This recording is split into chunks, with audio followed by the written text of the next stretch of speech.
Hello friends, అందరికీ నమస్కారం అండి. Welcome to KVC kitchen. Friends, ఈరోజు నేను చాలా టేస్టీగా చాలా స్పాంజీగా ఉండే సెట్ దోశ చేస్తున్నాను. ఒక గ్లాస్ మినప్పప్పు తీసుకోవాలి, అదే గ్లాస్తో ఒక గ్లాస్ అటుకులు, అదే గ్లాస్తో 3 గ్లాసులు రైస్ తీసుకొని ఒక స్పూన్ మెంతులు వేసుకొని బాగా కడుక్కొని 4 గంటల సేపు నానబెట్టుకోవాలి. నానిన మినప్పప్పు బియ్యాన్ని గ్రైండర్లో వేసుకొని స్మూత్గా రుబ్బుకోవాలండి.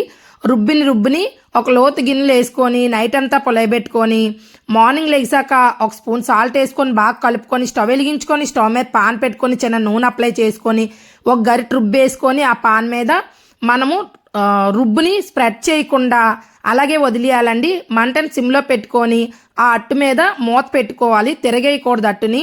రెడీ అయిపోయిందండి సెట్ దోశ. చాలా టేస్ట్గా ఉంటుంది. మీరు ట్రై చేయండి. ఎలా వచ్చిందో కామెంట్ సెక్షన్లో చెప్పండి. నా వీడియో కనుక మీకు నచ్చినట్లయితే నా ఛానల్ లైక్ చేయండి, షేర్ చేయండి, సబ్స్క్రైబ్ చేసుకోండి. మరిన్ని మంచి మంచి వీడియోలు నేను అప్లోడ్ చేస్తాను. Thank you for watching.